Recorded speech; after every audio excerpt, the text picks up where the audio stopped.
Y'all, I don't even know. I have so many emotions right now.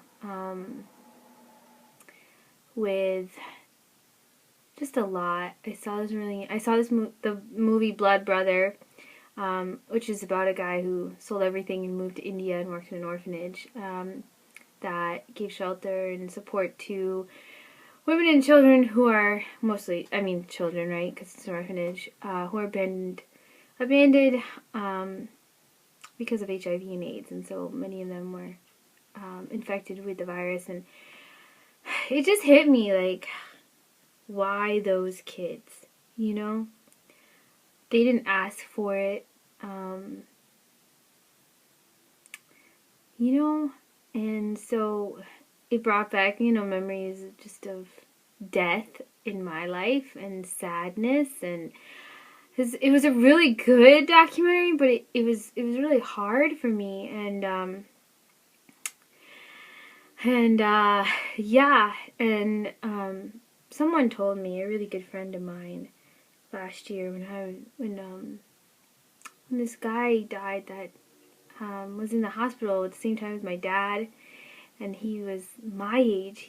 He would be 25 this year, and he had a double lung transplant, and it was successful for about a year and a half, and then it started rejecting it, and he died, and it was just really sad. And I was telling her, I was like, why? He has so much life to live. Why? Like, my dad dying was really hard, but at some point it would be natural for him to go before me. But when a child goes, it's not natural, and I can't process that. And so, she said, Rachel, to question God, to ask God why, is to question his authority and not to trust him. And she said, do you believe that he's a loving God? And I said, yes. And so after I saw this movie, I tried to cry, and I wanted to cry. I wanted to be like, why, God? Why these kids? And I know the answer. It's up here in my head. I know logically why bad things happen, because we live in a fallen world, period. But I just don't like to see suffering. It hits a part of me that I don't want to feel. Like, I don't want to feel pain. I don't want to feel suffering. I don't want to feel sad, and because I felt sad for so long, and I know it's good to be broken.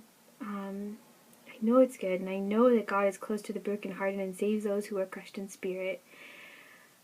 I just don't want to, and I feel like I'm resisting it, Then I got a text from a woman that I hold in the highest regard, spiritually and professionally and personally.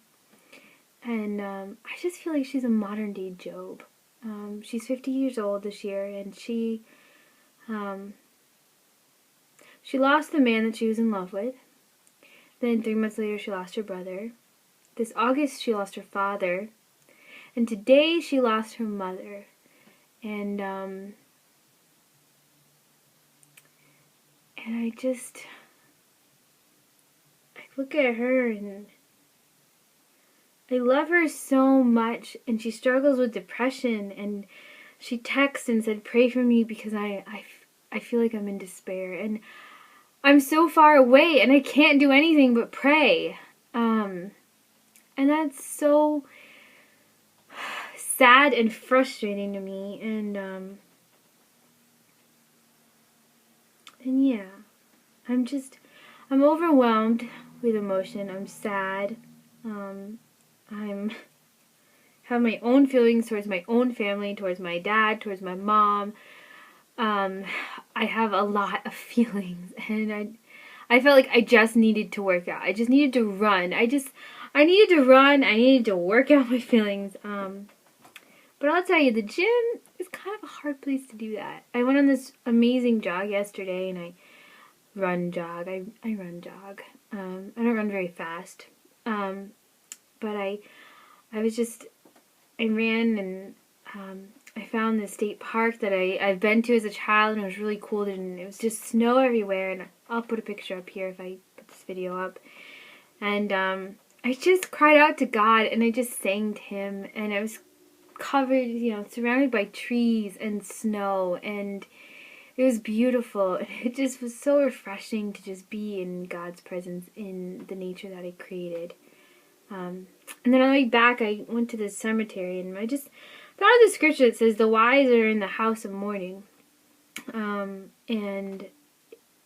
it also hit me that, we put up these monuments for people that have died, and these great, grandiose monuments I saw in this beautiful cemetery. And people come here, but the truth is their loved ones aren't there. They're no longer here. And that makes me sad. It makes me sad that life is short, and people have faith enough to believe that there's not a God. That makes me sad. God exists, and so many people are suffering and hurting, and they want to blame God. But He doesn't create the suffering, I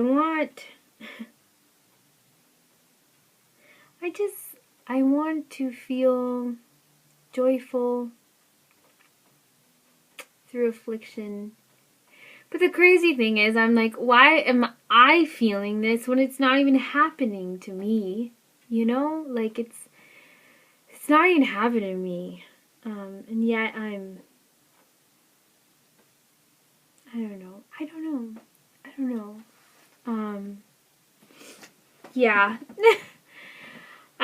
So I need to confess to y'all that I went to the gym today, and I was on the treadmill and I was running, and just noticed everybody happened to be walking next to me, and I had really prideful thoughts. I was like, y'all don't even know what I do every morning. Like, what you think you're doing is not compared to what I do. And I'm ashamed of that. I don't want to be that person that thinks I'm better,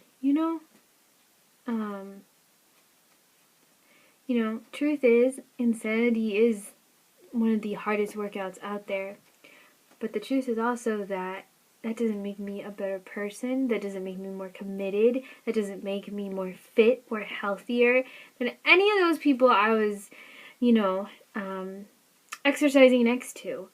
And it's like I feel like 1 minute I'm prideful and I'm judging them, and I don't like that about me, and I don't want to share that on here because sharing that exposes my pride and my ugliness. And the other part of me was like, man, Rachel, you need to pray for these people. They're doing something awesome. It's like I know where I want to be, but I'm not there. And God is just exposing my pride, just with a lot,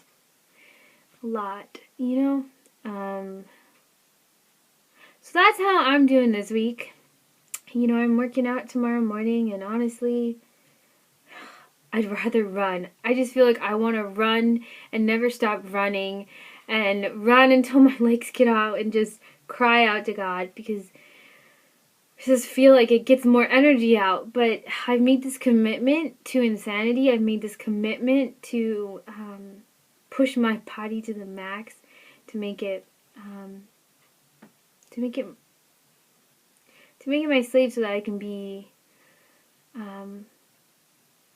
practice self-discipline and selflessness, because I'm selfish. So yeah, I need prayers. Pray for me. I don't know if I'm gonna post this. If I do, I do. Yay for vulnerability.